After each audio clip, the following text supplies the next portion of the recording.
Hey everybody, welcome to this edition of PPN NASCAR Now. I know it's a day late, but man, Monday was a hell of a headache. It was a terrible headache. I mean, it was just one of them days from the moment I got up to the moment I finally died and went to sleep, it was there. So I'm blessed and thankful to be able to record this podcast today pretty much headache free. It's like a volcano. It takes some time to cool it off. So, we are here to recap this past weekend's racing at Homestead, Miami Speedway. So, here's the Cup highlights. And by the way, congratulations to William Byron. I'm still a Jeff Gordon fan at heart, so anytime that 24 car wins, it's pretty cool to see. To you, Triple P. Good morning, Bagman. Good morning, everybody. Happy Monday to one and all. A brand new week here on Sirius XM NASCAR Radio. 3 races in the NASCAR Cup Series season this year. 3 different winners. The latest coming Sunday when William Byron won the Dixie Vodka 400. From Homestead, Miami Speedway. Drivers, start your engines. 38 cars, 550 horsepower apiece. That's over 20,000 combined horsepower. As they come down to the line, Chief Starter Tiffany Myrick puts the green flag in the air, and the Dixie Vodka 400 is underway. They're playing bumper cars back deep in the field. Brad Keselowski used the outside lane to run down Joey Logano, but Joey was also running up high. Brad had to change tactics. He went to the bottom of the racetrack. The car got loose about midway between 1 and 2, but he kept the hammer down. All of them expecting to see the competition caution flag fly here in just a moment. Here comes Brad across the line. Lap 25 now complete. Put it out. This will be the competition caution. The leader is going into turn 3. Kurt Busch on the inside. Brad Keselowski on the outside. Green flag back in the air. Logano giving help to Kurt Busch. Harvick to Brad Keselowski. Then you've got Ricky Stenhouse Jr. and Martin Truex Jr. racing back to turn number 1. Here comes Keselowski round the outside. He'll get a fender out in front with the lead. Kurt rallies back down low. They lead on each other at corner entry. Kurt Busch downstairs. Brad Keselowski topside. Here comes Logano 3 wide off 4. He's going to look all the way to the bottom up off of the corner. Brad Keselowski will be the leader. 3 wide now for second. Around the outside, but around Logano and Kurt Busch is Kevin Harvick. Down low out of turn number 2. Here's Buescher and Keselowski wheel to wheel for the point at Homestead. Buescher has the advantage. He'll drive it in deep. Keselowski takes it topside. Still a dead heat for the top spot. 2 to go. It's on again, side by side for the lead. Tremendous battle for third, but you can't take your eyes off the top spot. And I think Chris Buescher's got it done. He goes to the inside of Keselowski. Back up across the nose. New leader, Chris Buescher. Green and white, checkered flag flying at the start-finish line. Here comes the Fastenal Ford Mustang. Chris Buescher across the line, and he has scored the stage win. Put it out. So we conclude stage 1. Stage 2 set to go into the green flag, and it does. On the inside, Buescher. Outside, Keselowski. Again, neither driver getting an edge. They'll take it back to turn number 1, side by side. Buescher on the inside, Keselowski on the outside. Looking like they want to go 3 wide a little further back. Chase Elliott gets shoved up the bank in 3 deep. Side by side for the lead. Every Chase Elliott fan here at Homestead is on their feet, and they are pumping their fists because Elliott's not done yet. Going after Chris Buescher for the lead. Chase Elliott to the bottom of the racetrack. Dives to the bottom of the speedway. Slides down to the low groove. Now back up across the banking. Chase Elliott to the lead at Homestead, Miami. Trouble off the end of the back straightaway. It's Corey LaJoie. He is up in a cloud of smoke. Quickly pulls that car to the bottom of the racetrack, and the contrail from behind that car and that car will make its way all the way to the entrance of pit road. Green flag goes in the air. Toyota teammates, drag race, back to turn number 1. Advantage at the moment, Truex, but Hamlin will continue to work him hard on the inside. Eddie Hamlin's got the bottom lane open if he can find the room and the horsepower to challenge. Truex has the lead. Here comes Hamlin to the bottom, side by side to the back straightaway. Hamlin fender out in front. He's got the inside line. He tries the slide job. He's going to slide right up across the nose of Truex. That's going to leave the inside lane open for William Byron. And Byron gets back to the start-finish line first. William Byron wins stage number 2. Put it out. That'll conclude stage 2. Green flag going back in the air. Byron on the inside, Hamlin on the outside. Kyle Larson giving help to his teammate down low is going to shove Byron to the lead by about 6 inches. Big time shove by Larson. He'll turn that 6 inches, will William Byron, into a 2-car length advantage. Hamlin is second. Larson third, being challenged up high by Kurt Busch. Trouble. Eric Almirola right up in front of Chase Elliott. Pounds the wall. Elliott sideways off the corner. No steering for Eric Almirola. That Smithfield Ford just comes up the banking and just nails the outside wall. Put it out. Won the wall in turn 3. We've got a pit road speeding penalty. Denny Hamlin busted for speeding. Hamlin will go to the back of the field for this restart, and with 64 laps to go, that's an awful lot of track position to try to make up in a relative short amount of time. Too fast on pit road section, I don't know, right before you got in the box, 50.09. What? Yep. Green flag goes back in the air, and we're racing again. 60 laps to go at Homestead. On the outside lane, Martin Truex Jr. getting a huge shove from Kevin Harvick. Willie B to the bottom of the banking. He'll go to the lead in turn number 1. Truex for the moment. Drop kick back to second as Byron slides up across the nose. Yeah, Tim Ford, just for reference, if you wanted to try it again, the 8 is actually entering probably a car higher than you on the entry. I mean, he's entering all defense, where you're entering and then kind of slides to it at the 1/3. You're kind of stalling. He's already driving through that. Well, in 3, I'm entering on the wall. Truex not done yet. He goes back to the bottom. Reddick gets up the middle, and he nearly gets into Larson. He has to backpedal. That's going to hand the spot back to Truex as Tyler Reddick makes the save. Byron to the line. Tiffany Myrick puts the white flag in the air. 1 lap to go for William Byron. Tyler Reddick takes the number 2 spot away from Kyle Larson last time by, but at the front of the pack, wide open spaces. No challengers front or rear. William Byron on his way off turn 2. What a dominating performance this afternoon for William Byron. He and Rudy Fugle sending an early season message to the rest of the garage. William Byron through turns 3 and 4 for the final time here in Homestead. Late race domination by William Byron. He comes off 4, final time. Checkered flag waving here at the start-finish line. And the Dixie Vodka 400 win belongs to William Byron. The second win in his career. William Byron scores the win here tonight at the Homestead Miami Speedway. You're all good. Get to that checker flag. Get in there, William. Nice. Yes! Awesome job. Awesome job, guys. Dude, you worked off, and the guys have too on this car in this race. Nice job. Oh, hell yeah. That's what I'm talking about. We've got a ton of improvements to make, but that's how we race. That's what we're going to get used to. Get used to winning, boys. Get used to it. That's how it sounded yesterday on the Motor Racing Network. What a race at Homestead Miami Speedway. When the checkered flag flew, it was William Byron becoming the 3rd different winner in the 2021 racing season. For us, it was just, the restarts. I mean, the restarts are so crazy with this package, and, I've tried hard to work on them, but at the same time, some of it's just instinct, and, I just felt like they went well tonight, and had a few really good opportunities to make some passes on guys, and, it helps when you have a good race car, and I think that we proved that tonight, and Rudy gave me what I needed, and I could be aggressive on those starts and restarts. So, yeah, I think for us, I mean, a lot of it was about those restarts and making sure that those went well. And I know we got some work to do on pit road, but I think we can keep working together and keep getting better. And there's some things on my end that I got to do a little better entering and exiting the pit box. So just always room for improvement, but definitely going to soak this one in, and just really proud of this Exalta team and all that we've done. Tyler Reddick came to life at the end of the race. He took Richard Childress Racing to a 2nd-place finish. Yeah, unfortunately, I wish we could say I changed a whole lot going into tonight, but I just, kept fighting the same way we had been all day in our Cheddar, Scratch, Skitch, and Chevy, and just, I don't know, we didn't have the same pace in the heat of the day that we saw, last summer here. So, that just put us behind all night, and I hate to say it, but that was ultimately the difference in us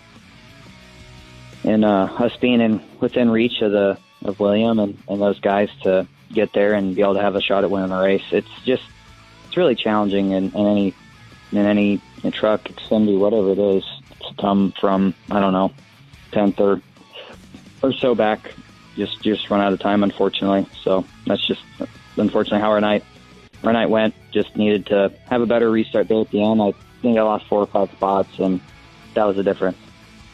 Martin Truex Jr. was the highest finishing Joe Gibbs Racing Toyota. Had some contact there with his teammate Denny Hamlin at the end of the stage. Martin, what happened? That's one of them deals, you don't know if he got tight, hit the splitter, or, just drove in there way too far to try to, run me out of racetrack. So those are the things you talk about after the race. And obviously, didn't work out great for us. We were both trying to go out there and win that stage, and we ended up letting the competitor win the stage. So it probably wasn't the best approach, but all in all, ended up with a good day with a Bass Pro Toyota Camry, and guys did a great job. Obviously, had a lot of speed and led quite a few laps there, and it really felt like we had the dominant car, especially on long runs, and through stage 2 and early in stage 3, and then that last run of the race, it just fell off, and they drove away and left us. So third was a decent night, and we'll get to work on getting better. Kyle Larson had some intense battling at the end with Tyler Reddick and Martin Truex Jr. He walked away with a 4th place finish. Yeah, that got pretty intense there at the end. Just trying to take care of my tires, and just was struggling on the long runs. Loose for the majority of the race, and there that last run actually got kind of tight. So, but I felt like being tight was better for my long run than loose, just because I could be just a little more confident leading with the right front rather than the right rear. But yeah, top 5 finish. Would have liked to finish second, but those guys were better than me at the end, and just couldn't hold them off. So I hate that I gave up a couple spots, but all in all, a good day for the Nation's Guard Chevy team. Congrats to William Byron. That's really cool to get a win this early in the year, especially after having a couple bad races before this one. So hats off to their team, and hopefully we can get it done now soon too. After a day full of challenge, Kevin Harvick was able to somehow rally back to a 5th place finish. Yeah, we actually had a good car the second half of the race. We were just way too loose in the first third of the race.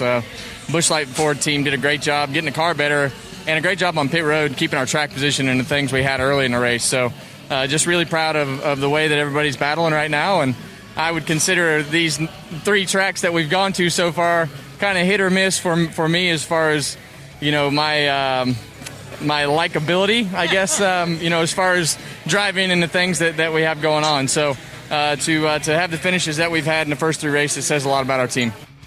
So William Byron is your winner. Tyler Reddick finished in 2nd. It was Martin Truex Jr. 3rd. Kyle Larson and Kevin Harvick 4th and 5th.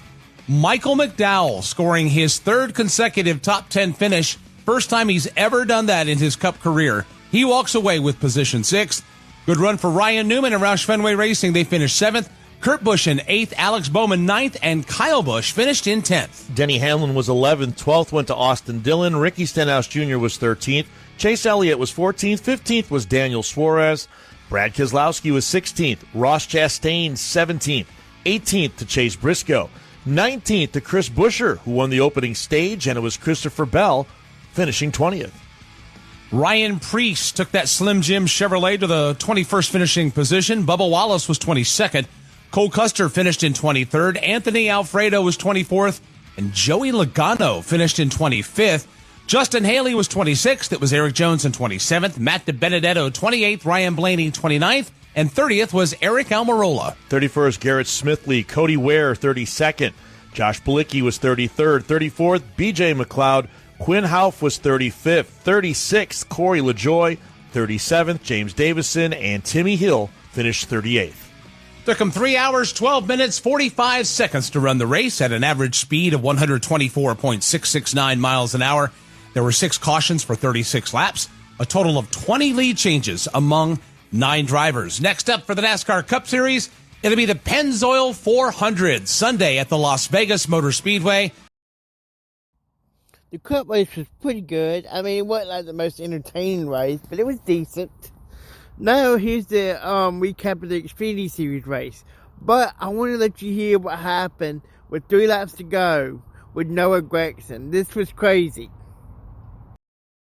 It's his 7th. He's the only driver. And there's trouble into the lap car. That's the 13 of David Starr. Huge damage for Noah Gregson. Oh, my and the caution is out. Again, heartbreak. 2 races last year. He dominates the race, leads the most laps, and doesn't walk away with a trophy. And we see it again. I'm about ready to start throwing chairs up here. What just happened? How does that happen? Oh, unbelievable. Goodness. What happened to David Starr to slow up that much where Noah couldn't see what was coming up from ahead? Wow. Devastation.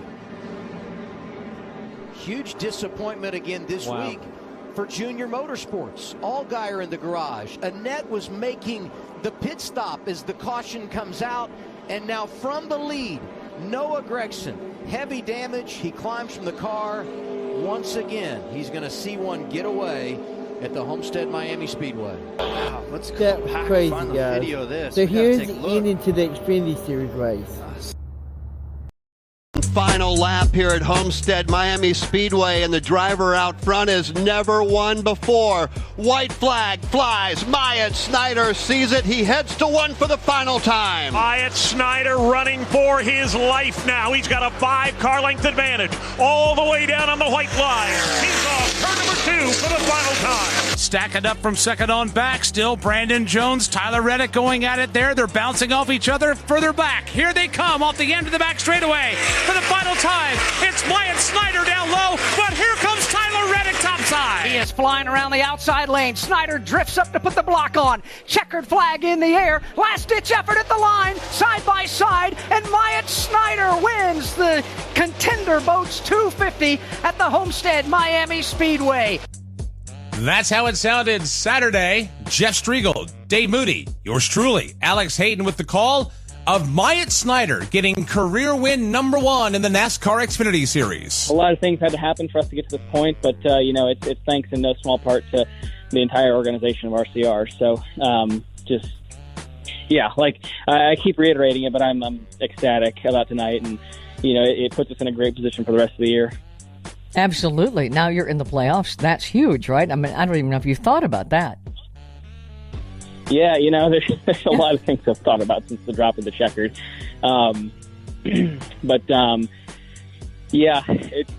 It changes the outlook of the rest of our year, and in the best way possible. So now we just got to keep our heads down and keep earning as much stage points as possible and getting as many wins as possible and just keeping this up as best we can. So, we did our best tonight, and hopefully we can keep on doing that every other race. Tyler Reddick was second across the start-finish line, but he did not pass post-race technical inspection, didn't pass the height stick, so he was disqualified, handing second over to Brandon Jones. This race was quite the Homestead race for us. I mean, I have never had to, I think, in my life yet, and I've been racing, a long time in this series now, had to save that much gas that hard. So we were all thinking that we were really close, coming to the end of that race on fuel before the caution started flying. So that was definitely a little bit crazy for me. And then you had to flip a switch, and get in a restart mode, and had a really good lane choice. We've been struggling all day, I feel like, on getting those lane choices down, and the choose cone definitely has not benefited me too many times, but I thought we finally got a lane that worked really good, and then the 2 spun the tires, which then that was crazy, a lot of chaos there with I think the 16 behind me and trying to get 3 or 4 wide, getting into one, and I thought we were going to line back up once everything kind of fell back into third again, but I guess those other 2 guys got by me and ended up having to restart 6. But all in all, this was a really good day considering all the crazy stuff that happened in it. It was overtime to end the race on Saturday. Daniel Hemrick was able to walk away with a third-place finish. Daniel, what about that final restart?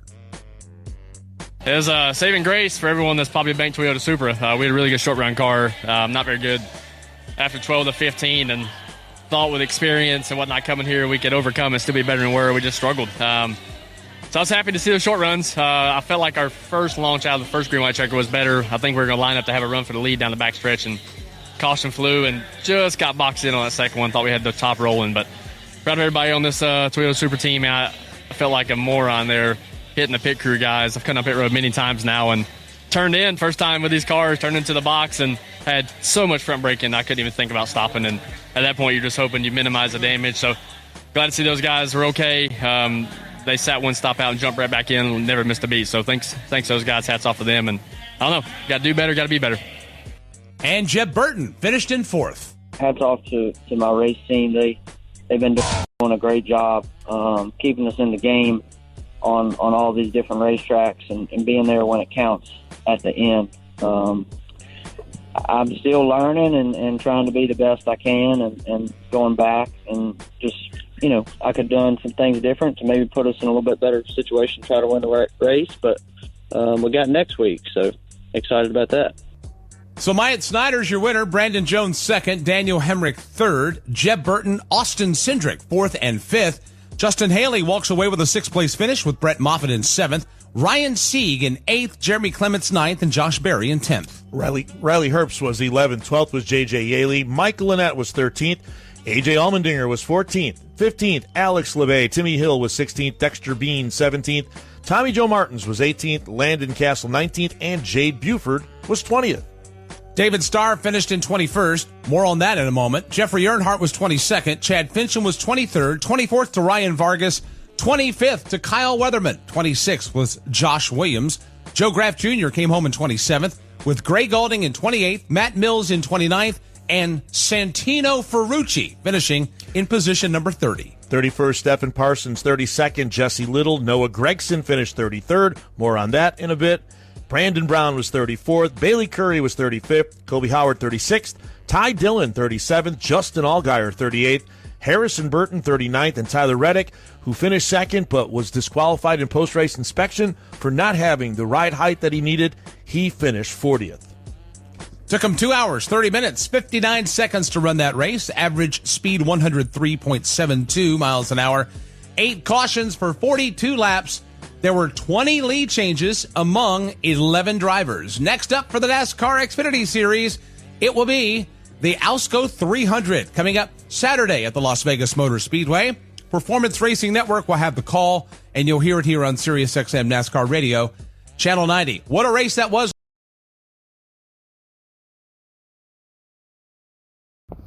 Next up is this week's checker flag and black flag. My checker flag is going to Michael McDowell. He's had three straight top 10 finishes, and he's looking pretty good to start the year. Very impressive, because I kind of had him in the Daytona 500. I had kind of said that's just a fluke win. He'll make the playoffs, but he won't be that impressive. I just hope they can keep up the good work. My black flag is going to Ryan Blaney. He is having a terrible start to this year. I sure hope they can get it turned around. So here is TMD's checker flag and black flag. May sound a little weird. I had some audio issues halfway through it. Another weekend, another first-time winner with Myatt Snyder winning the Contender Boats 250. So he's going to get my checkered flag. Go ahead and give a congrats to Myatt. My black flag, I'm going to give it to myself. I am a jinx with a capital J. Daytona 500. You got Ryan Blaney, who was in the wreck at lap 13. Daytona Road Course. Chase has that issue, loses the lead, never gets back to the lead. Now Homestead. Denny speeds on pit road and pretty much takes himself out of the win. I think anyone I pick for the rest of the season is just going to have some type of issue that's going to take away the win that they probably were going to get. The interesting thing about you, Pat, is that you start out great, like yesterday. Yeah, a lot of teams start out great. And then there's that pivot point to where it doesn't end well. And unlike before, where you were picking them, you couldn't go wrong. Bam, bam, bam, bam, bam, bam, bam, you're picking them. Things change, my friend. Buckle up and hang on. It's going to be a long year. I feel for you. Pull your belts tight. Thank you, Zippy. Ay. Sammy, what do you have for us? I got to give my checkered flag to Michael McDowell. He won that Daytona 500, and everybody was like, is he even going to get top 20 in points? What's going to happen with him? He's not going to do much. Dude's got 3 straight top 10 finishes. Congratulations to that 34 team, really building off that Daytona 500 win. I'm really happy for him. It's good to see someone else, basically, because it's just now him and Harvick are the only 2 drivers with those with top 10s in the first 3 races of the year, so that's pretty good. The black flag for me, again, people, just try, like, out here, you can just listen to it. All right, huddle up, huddle up. We're going to crank these engines up on one. All right? Wait, 80. Wait, 80, set. Drivers, start your engines. So that was a 15-second clip, and we only needed the last 4 seconds of it. Tua, I love you. You're a great football player, a good quarterback, but just say drive, like the whole drivers, like that was cool, elongating it. That's fine.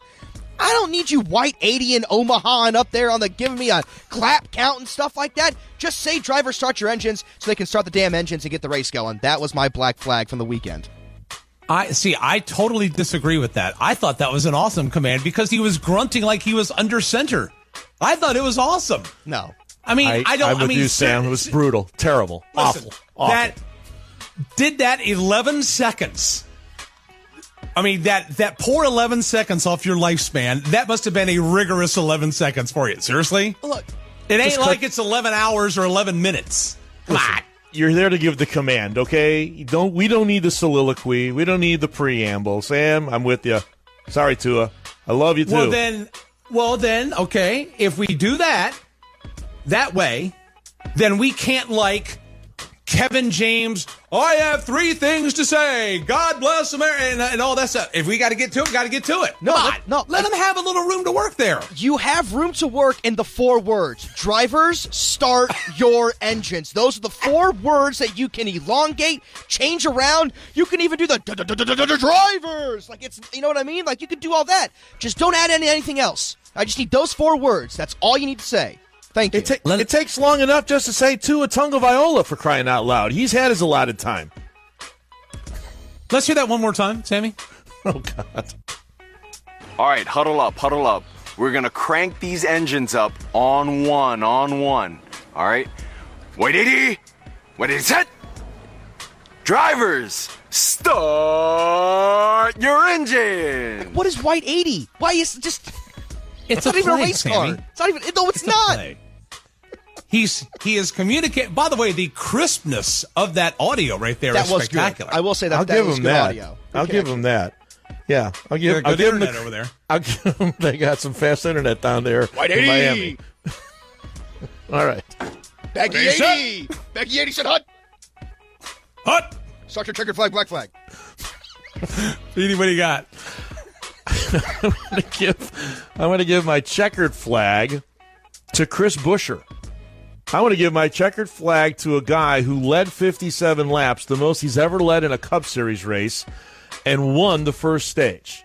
And I know he wound up finishing 19th overall, but guess what? The way things have been going there at Roush Fenway Racing for the last few years, the way things have been going for Chris, generally speaking, since he moved there from the Xfinity Series with a stopover at front row, that was... I don't know how you felt, Mike, being at the racetrack, but seeing the 17 car up front, and it wasn't by like some cycle of pit stops or anything like that. He raced his way to the front. He was racing Brad Keselowski hard, and I thought it was very refreshing to see a Roush Fenway Racing car in the 17 of Chris Buescher racing as good and as well as he did in the first stage. So that's going to get my checkered flag. My black flag, man, it's a reoccurring theme. Matt DiBenedetto and the Wood brothers, man. The number 21 team continues to struggle here in the early going. Matt wound up finishing 28th. I know he got into a bit of a match there with Ross Chastain, who drove all the way down in the apron, basically, to block him at one point. I guess I understand on social media they've talked to one another after that. But generally speaking, that was about the highlight or low light of the day when I saw the 21 car and Ross Chastain on Sunday. Not a good day for the Wood brothers again. So the black flag goes to Matt DiBenedetto for me from yesterday's race there in Miami, Baggy. Well, my black flag is going to go to Team Penske. I love y'all over there. And I wonder if perhaps maybe the challenges of Matt DiBenedetto yesterday weren't an extension of Team Penske. After leading laps, Brad led laps, Joey led laps. Highest finishing Penske car was 16th with Brad, 25th with Joey, 29th with Ryan Blaney after getting sandwiched into the wall there with Eric Almirola. Joey was the last car on the lead lap. I mean, that was something that in stark contrast to the year prior where Joey won the first mile-and-a-half race of the year. They find themselves on the outside looking in of good finishers. It seems like there was no organization that was clearly spectacular. It seemed like everybody had a challenge and everybody had a struggle. But you went from the opening laps, and then all of a sudden things just went south, and they went south big for Team Penske. So they get my black flag. Boys, I'm going to tell you something. My checkered flag, I don't know how it was covered on TV. I know we covered it on radio. But my checkered flag is going to go to Kurt Busch. I'm going to tell you something. Had to make an unscheduled pit stop because of a vibration. He comes down pit road. He loses a lap, comes off pit road in 25th, drives up to, passes the leader, leaves the leader, William Byron, in his wake, and rebounds to finish in the 8th position. Now, that is making lemonade out of lemons. Or chicken salad out of another undesirable substance and situation. But Kurt Busch, my goodness, and he did it in 40 laps. So on a racetrack that was giving up a lot, the tires were taking a beating, Kurt Busch, man, he had the bit in his mouth and he was off to the races, literally. So that's my checkered flag. Tip of the cap to Chip Ganassi Racing and Kurt Busch for that rebound after that unscheduled pit stop. Those are all of our checkered flags and black flags. He's the only driver. Thank y'all for listening. I really enjoy putting these together. Make sure you tell your friends about the PPN NASCAR Now. Oh, by the way, go like my Facebook page. PPN NASCAR Now. Have a good day, y'all, and I'll see you back. The next podcast will be the Power Ranking Plus Radio app. Unbelievable. Have a good day, y'all.